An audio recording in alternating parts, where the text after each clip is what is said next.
నమస్తే friends, welcome to straight point. Laya తీసుకున్న తప్పుడు నిర్ణయాలేంటి? అసలు లయకి అంబానీకి మధ్య ఉన్న సంబంధం ఏంటి? శివాజీ కొడుకుతో లయ తన కూతుర్ని సినిమాల్లో లాంచ్ అయిపోతుందా? లయ ఆర్థిక సమస్యల వల్లే మళ్ళీ ఇండస్ట్రీలోకి వచ్చిందా? శివాజీ వల్లే లయ హీరోయిన్గా ఎదిగిందా? జగపతి బాబు ఎందుకు లయకి సపోర్ట్ చేయలేదు? లయ కమిట్మెంట్కి ఒప్పుకుందా? ఈరోజు స్ట్రైట్ పాయింట్లో అపజయాలను తప్పటడుగులని ఎప్పుడూ అనుకోను. అవి తప్పులు కావు, భవిష్యత్తులో ఏం చెయ్యరాదో తెలిపే పాఠాలు. అసలు ఇప్పుడు ఈ మాట చెప్పడానికి గల కారణం నటి లయ విషయమే. తెలుగు సినీ పరిశ్రమలో ఫ్యామిలీ హీరోయిన్గా ప్రత్యేక గుర్తింపు తెచ్చుకొని 90sలో బిజియెస్ట్ హీరోయిన్గా ఉన్న లయ కూచిపూడి డాన్సర్గా, నేషనల్ చెస్ ఛాంపియన్గా మంచి గుర్తింపు సంపాదించుకుంది. స్వయంవరం మూవీతో హీరోయిన్గా తెలుగులోకి ఎంట్రీ ఇచ్చి ప్రేమించు, మనసున్న మారాజు, హనుమాన్ జంక్షన్, శివరామరాజు వంటి సినిమాల్లో నటించి తనకంటూ ప్రత్యేక అభిమానుల్ని సొంతం చేసుకుంది. అయితే ఉన్నట్టుండి సినిమాలకి ఫుల్ స్టాప్ పెట్టేసి పెళ్లి చేసుకుని USA వెళ్ళి 18 ఏళ్ళు సినిమా ఇండస్ట్రీకి దూరంగా ఉన్న లయ తమ్ముడు మూవీతో రీఎంట్రీ ఇచ్చి తాజాగా సాంప్రదాయని, శుద్ధిని, శుద్ధపూసిని అనే ఫ్యామిలీ థ్రిల్లర్తో మళ్ళీ ప్రేక్షకుల ముందుకు వచ్చింది. ఇక ఈ సినిమా థియేటర్లలో అంతలా ఆడకపోయినా OTTలో మాత్రం పాజిటివ్ రెస్పాన్స్ని సొంతం చేసుకుంది. ఇక ఈ క్రమంలోనే ఒక ఇంటర్వ్యూలో మాట్లాడిన లయ తన కూతురు శ్లోకకి యాక్టింగ్ పైన చాలా ఇంట్రెస్ట్ ఉందని, సరైన అవకాశం వస్తే తనని హీరోయిన్గా ప్రేక్షకుల ముందుకు తీసుకురావాలనుకుంటున్నట్లు చెప్పడంతో ఆమె వ్యాఖ్యలు అన్ని చోట్ల హల్చల్ అవుతున్నాయి. అంతేకాకుండా గతంలో తాను తీసుకున్న కొన్ని తప్పుడు నిర్ణయాల వల్ల తన కెరీర్ని మళ్ళీ మొదటి నుంచి స్టార్ట్ చేసే పరిస్థితి వచ్చిందని చెబుతూ, గతంలో అరవింద సమేత సినిమాలో జగపతి బాబు భార్య పాత్రకి తనకి ఆఫర్ వచ్చినప్పుడు అది చిన్న పాత్ర అని తాను తిరస్కరించిందని, కానీ సినిమా విడుదలైన తరువాత ఆ పాత్ర ఎంత పవర్ఫుల్గా ఉందో తెలిసి బాధపడ్డానని, అలా పూర్తి కథ వినకుండా నిర్ణయం తీసుకోవడం వల్ల మంచి అవకాశాలు కోల్పోయిన సందర్భాలు చాలానే ఉన్నాయని, ఆ నిర్ణయాల వల్ల ఇప్పుడు తన దగ్గరికి వచ్చిన ప్రతి పాత్రని అంగీకరిస్తున్నానని చెప్పడంతో ఈమె వ్యాఖ్యలు వైరల్ అవుతున్నాయి. లయ లైఫ్లో నమ్మలేని నిజాల్ని ఈ వీడియోలో చెప్పడానికి నేను ప్రయత్నిస్తాను. మీరు మాత్రం ఈ వీడియోని చివరి వరకు చూడండి. ప్లీజ్ లైక్ చేయండి, షేర్ చేయండి, అలాగే బెల్ బటన్ నొక్కి సబ్స్క్రైబ్ చేసుకోవడం మర్చిపోకండి.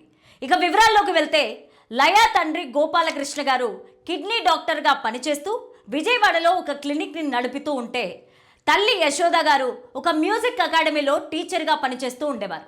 అలా వీరిద్దరి అన్యోన్య సంసారానికి గుర్తుగా లయ ఏకైక సంతానం కావడంతో చిన్నప్పటి నుంచే చాలా గారాబంగా పెంచారు. ఇక లయకి చిన్నప్పటి నుంచి సింగింగ్, డాన్సింగ్ పైన చాలా ఇంట్రెస్ట్ ఉండడంతో తన తల్లి కూతురిని ఎలాగైనా శ్రీదేవిలాగా మంచి హీరోయిన్ని చేయాలనుకుంది. అందుకు గాను చైల్డ్ ఆర్టిస్ట్గా మూవీస్లో చేర్పించాలనే ఉద్దేశంతో కూచిపూడి డాన్స్లో ట్రైనింగ్ ఇప్పించింది. ఇక లయ తన స్కూలింగ్ని విజయవాడలోని నిర్మలా హై స్కూల్లో చదివింది. చదువుల్లో చురుగ్గా ఉన్న లయ తన తల్లి ఆశ ప్రకారం సినిమాల్లోకి వెళ్ళి హీరోయిన్ అవ్వాలనుకుంది. అలా ఆ మధ్యలో కొన్ని డాన్స్ కాంపిటీషన్లో పాల్గొంటూ అనేక ప్రదర్శనలు ఇస్తూ ప్రైజెస్ని గెలుచుకోవడంతో లయ టాలెంట్ని చూసి తన తల్లి ఎలాగైనా తనని మూవీస్లో చేర్పించాలని ప్లాన్ చేసింది. ఇక ఇదిలా ఉన్నప్పుడే 1991లో డైరెక్టర్ కుటుంబరావు గారు చైల్డ్ ఆర్టిస్టులతో భద్రం కొడుకు అనే మూవీని ప్లాన్ చేయగా, అందులో మంచి ఎక్స్ప్రెషన్స్ ఇచ్చే పిల్లలు కావాలని కొన్ని మ్యూజిక్ అకాడమీ స్కూల్స్లో ఆడిషన్ని నిర్వహిస్తూ వచ్చారు. అలా విజయవాడలో ఉండే వికాసం మన మ్యూజిక్ అకాడమీ గురించి తెలుసుకొని అక్కడికి వెళ్ళి కుటుంబరావు గారు ఆడిషన్ని నిర్వహించగా, ఆ విషయం తెలిసి లయ తల్లి తనని అక్కడికి ఆడిషన్కి తీసుకెళ్లడం, అలా తన డాన్స్ మరియు ఎక్స్ప్రెషన్స్ డైరెక్టర్కి బాగా నచ్చడంతో భద్రం కొడుకు మూవీలో లయ తన 9వ ఏటకి హీరోయిన్గా సెలెక్ట్ అవ్వడం గమనించాలి. అలా ఆ మూవీ 1992లో రిలీజ్ అయ్యి కమర్షియల్గా బాగా ఆడకపోయినా ఆ మూవీకి గాను నంది అవార్డ్, నేషనల్ అవార్డు వచ్చింది. కానీ ఆ మూవీ తర్వాత లయకి ఛాన్సులు రాకపోవడంతో తనకి వేరే దారి లేక చదువులపైన దృష్టి పెట్టింది. కానీ మధ్యలో చిన్న చితక పాత్రలు చేస్తూ ఇండస్ట్రీలో యాక్టివ్గా ఉండేది. ఇక ఈ సమయంలోనే నటుడు శివాజీతో లయకు మంచి పరిచయం ఏర్పడింది. అలా శివాజీ అప్పటికే మాస్టర్, సీతారాముల కళ్యాణం, చూద్దాం రండి అనే మూవీస్లో చేసి కొంతవరకు గుర్తింపు పొందాడు. ఇక అలా లయ ఎలాగైనా హీరోయిన్ అవ్వాలని ట్రై చేస్తున్న క్రమంలో రాఘవేందర్ రావు గారు తన కొత్త సినిమా పరదేశీ కోసం కొత్త ఆర్టిస్టులు కావాలని జెమినీ టీవీలో స్టార్ 2000 అనే ప్రోగ్రామ్ని స్టార్ట్ చేశారు. ఇక ఈ విషయం శివాజీకి తెలిసి ఆ పోటీలో పాల్గొనమని లయకి చెప్పడంతో ఆ ప్రోగ్రాంలో శివాజీ లయ కూడా పార్టిసిపేట్ చేసి తమ టాలెంట్ని ప్రూవ్ చేసుకోగా అమ్మాయిల కేటగిరీలో తనూజ, ప్రత్యూష, లయ ఫైనలిస్టులుగా నిలవగా ఆ ప్రోగ్రాంలో తనూజ విన్నర్ అయి పరదేశీ మూవీలో హీరోయిన్గా సెలెక్ట్ అయింది. ఇక Laya, Pratyusha first runner, second runner అప్స్గా నిలవడంతో రాఘవేంద్రరావు గారి మూవీలో ఛాన్స్ దొరకలేదు. కానీ ఆ ప్రోగ్రాంలో రన్నర్ అప్స్గా నిలిచిన శివాజీ లయ పర్ఫార్మెన్స్ని చూసిన డైరెక్టర్ రాజేంద్ర కుమార్ గారు తను తీయబోయే లయోలా కాలేజీ అనే మూవీలో వీరిద్దరూ హీరో హీరోయిన్లుగా ఫిక్స్ చేశారు. ఇక ఆ మూవీ జరిగేటప్పుడే శివాజీకి లయకి ఉన్న పరిచయం కాస్త నిదానంగా స్నేహంగా మారి ఎక్కడికైనా ఆడిషన్స్కు వెళ్తే లయ శివాజీతో కలిసి వెళ్తూ ఉండేది. ఇదిలా ఉంటే శివాజీ పరిస్థితి రోజు రోజుకి దారుణంగా మారిపోవడంతో హీరోగా ట్రయల్స్ను వదిలేసి యువరాజు, ప్రియమైన నీకు అనే మూవీస్లో సపోర్టింగ్ ఆర్టిస్టుగా తన కెరీర్ని మొదలు పెడితే లయ పట్టు వదలకుండా ఒకవైపు చదువుకుంటూనే మరోవైపు ఎలాగైనా హీరోయిన్ అవ్వాలని ట్రై చేస్తూ ఉండేది. ఇక ఈ క్రమంలోనే హీరో వేణు ఇండస్ట్రీకి ఎంట్రీ ఇవ్వాలని కె విజయభాస్కర్ డైరెక్షన్లో స్వయంవరం మూవీని ప్లాన్ చేసి హీరోయిన్ కోసం ఆడిషన్స్ని నిర్వహించగా వేణు హైట్కి అమ్మాయిలు సెట్ అవ్వకపోయేసరికి ఆ మూవీ మేనేజర్ అప్పటికే తనకి పరిచయం ఉన్న లయా ఫొటోస్ని వేణుకి చూపించగా ఆ ఫొటోస్ తనకి నచ్చడంతో ఇమ్మీడియట్గా లయని ఆడిషన్స్కి రప్పించడం జరిగింది.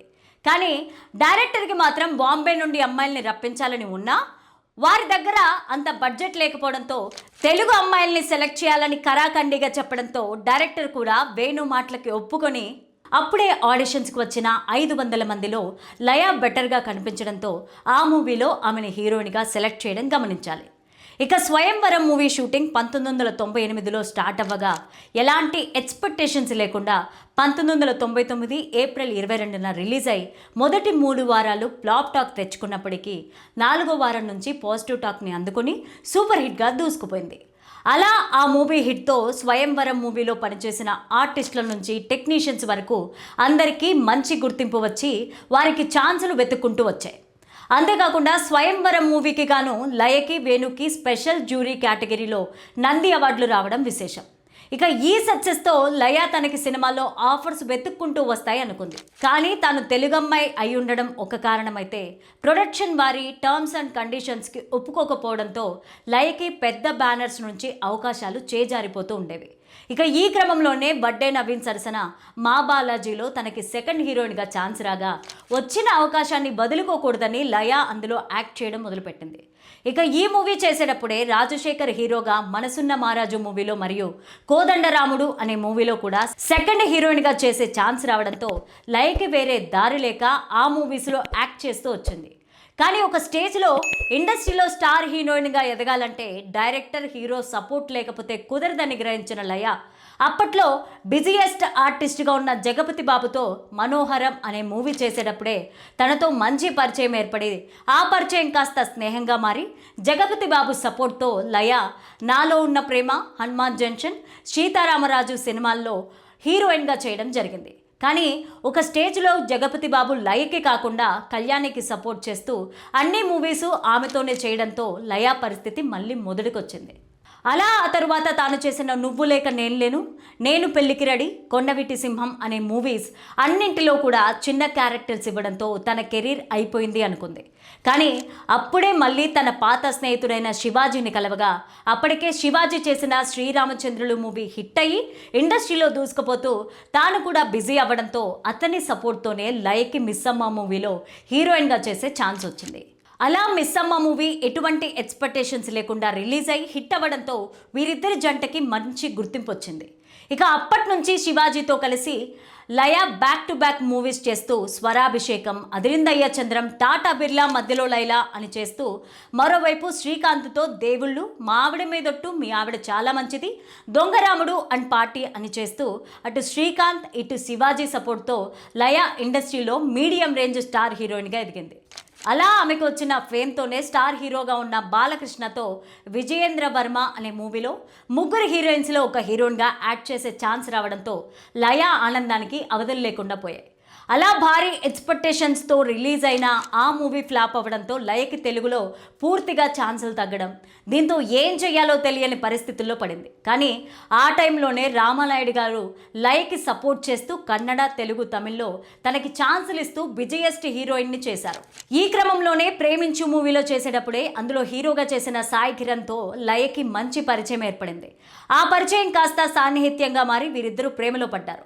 దీంతో ఇండస్ట్రీలో ఉండే కాస్టింగ్ కౌచ్ మరియు తెలుగు అమ్మాయిలని ఎదగకుండా చేసే పాలిటిక్స్ని చూసి విరక్తి చెంది లయ సినిమాలకి గుడ్ బై చెప్పేసి సాయి కిరణ్ని పెళ్లి చేసుకుని లైఫ్లో సెటిల్ అవ్వాలి అనుకుంది.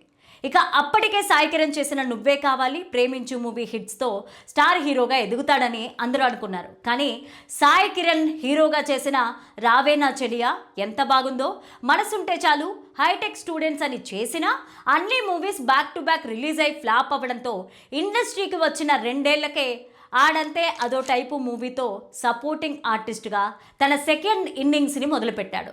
ఇక సాయి కిరణ్ కెరీర్ డౌన్ అవ్వడంతో అతనితో పెళ్లి చేయడం ఇష్టం లేక లయ తల్లిదండ్రులు జాతకాలు కలవట్లేదని చెప్పి వీరిద్దరి రిలేషన్కి ఫుల్ స్టాప్ పెట్టేశారనే వార్తలు కూడా హల్చల్ అయ్యాయి. దీంతో ఒకేసారి తన కెరీర్ డౌన్ అవ్వడం, అందుకు తోడు సాయి కిరణ్తో పెళ్లి దాకా వెళ్ళి అది బ్రేకప్తో ముగియడంతో లయ ఏం చేయాలో తెలియని పరిస్థితుల్లో ఉన్నప్పుడే తన తల్లిదండ్రులు కూతురికి పెళ్లి చేయాలని సంబంధాలు వెతకడం మొదలుపెట్టారు. ఇక ఈ క్రమంలోనే లయ తానా సభలకి USA వెళ్ళినప్పుడు అక్కడ తెలిసిన వారి ద్వారా ఆమెకి పెళ్లి ప్రపోజల్ రాగా లయ ఇమ్మీడియట్గా ఆ ప్రపోజల్కి ఓకే చెప్పడంతో తల్లిదండ్రులు ఒప్పుకోవడంతో 2006లో USAకి చెందిన గణేష్ అనే డాక్టర్ని పెళ్లి చేసుకొని లయ USAకి వెళ్ళి సెటిల్ అయింది. ఇక అలా వీరి అన్యోన్య దాంపత్యానికి గుర్తుగా ఒక అమ్మాయి, ఒక అబ్బాయి కూడా జన్మించారు. అలా 18 ఏళ్ల నుండి ఇండస్ట్రీకి దూరంగా ఉంటూ పిల్లల ఆలనా పాలనలో ఉన్న లయ తన కూతురిని తనలాగే హీరోయిన్ని చెయ్యాలని చిన్నప్పటి నుంచే తనకి క్లాసికల్ డాన్స్ని, యాక్టింగ్ని నేర్పిస్తూ ఉండేది. ఇక ఈ క్రమంలోనే లయ తన కూతురు శ్లోకతో రవితేజ యాక్ట్ చేసిన అమర్ అక్బర్ యాంటోనీ మూవీలో ఇలియానా చిన్నప్పటి పాత్రలో యాక్ట్ చేపించగా ఆ మూవీలో శ్లోక పాత్రకి మంచి గుర్తింపు వచ్చినా కూడా ఆ తర్వాత తనకి ఛాన్సులు దొరకలేదు. ఇక ఇదిలా ఉంటే సోషల్ మీడియాలో లయ చేసిన రీల్స్కి ఆడియన్స్ నుంచి మంచి గుర్తింపు రావడంతో ఎలాగైనా మళ్ళీ ఇండస్ట్రీలో తన ఇన్నింగ్స్ని మొదలు పెట్టాలి అనుకుంది. ఈ క్రమంలోనే తమ్ముడు మూవీతో తన సెకండ్ ఇన్నింగ్స్ని స్టార్ట్ చేయగా ఆ మూవీ ఫ్లాప్ అవ్వడంతో తనకి మంచి స్నేహితుడైన శివాజీతో కలిసి సాంప్రదాయని సుబ్బిని శుద్ధపూసిని అనే సినిమాలో లయ హీరోయిన్గా 20 ఏళ్ల తర్వాత ఈ జంట తెర మీద కనిపించడంతో ఆడియన్స్లోనూ ఈ మూవీ పైన ఎక్స్పెక్టేషన్స్ పెరిగిపోయాయి. కానీ ఆ మూవీ అంతలా ఆడలేదు. కానీ లయకి మాత్రం అవకాశాలు వెతుక్కుంటూ వస్తున్నాయి. ఇదిలా ఉన్నప్పుడే ఎప్పుడైతే లయ తన సెకండ్ ఇన్నింగ్స్ స్టార్ట్ చేసిందో, తన భర్తకి జాబ్ పోయి ఆర్థిక ఇబ్బందుల వల్లే ఆమె US ఒక రెస్టారెంట్లో పనిచేసిందని, ఆ డబ్బులు సరిపోకనే మళ్ళీ సినిమాల్లో తన సెకండ్ ఇన్నింగ్స్ని స్టార్ట్ చేసిందని కొంతమంది తన మీద ఆరోపిస్తే, మరికొంతమంది లయ భర్త అంబానీ ఫ్యామిలీకి బంధువని, వారు కూర్చొని తిన్నా తరగని ఆస్తి ఉందని, ఆమెకి రెస్టారెంట్లో పనిచేయాల్సిన కర్మేమీ లేదని తమ అభిప్రాయాలను చెప్పగా ఈ వార్తలు హల్చల్ అవ్వడంతో ఇక ఇదే విషయంపైన స్పందించిన లయ తన భర్త ఒక డాక్టరే కానీ అంబానీ ఫ్యామిలీకి తమకి ఎలాంటి సంబంధం లేదని, తన భర్తకి 3 ప్రైవేట్ హాస్పిటల్స్ ఉన్నాయని, ఆదాయం బాగానే వస్తుంది కానీ సోషల్ మీడియాలో వచ్చినట్లు లక్షల కోట్లు ఉందనేది అబద్ధమని, ఇప్పటి వరకు తమకి సొంతగా ఒక ప్లాట్ కూడా లేదని లయ చెప్పుకొస్తూ అంబానీకి తమ ఫ్యామిలీకి ఎలాంటి సంబంధం లేదని ఆ వార్తలకి ఫుల్ స్టాప్ పెట్టింది. అంతేకాకుండా తన కూతురుని ఇండస్ట్రీలోకి తీసుకొచ్చి మంచి గుర్తింపు పొందేలా చేయాలని, త్వరలోనే శివాజీ చిన్న కొడుకుతో హీరోయిన్గా లాంచ్ చేసేందుకు అన్ని సన్నాహాలు జరుగుతున్నాయనే వార్తలు కూడా వినిపిస్తున్నాయి. ఇక ఇప్పటి వరకు లయ 38 సినిమాల్లో నటించగా ఆమె నటనకు గాను 3 నంది అవార్డులు కూడా అందుకుంది. ఇది ఫ్రెండ్స్ లయ గురించి కొన్ని నమ్మలేని నిజాలు. ఈ వీడియో మీద మీ అభిప్రాయాన్ని కామెంట్ సెక్షన్లో తప్పకుండా తెలియచేయండి. ఉంటాను మరి. All is well.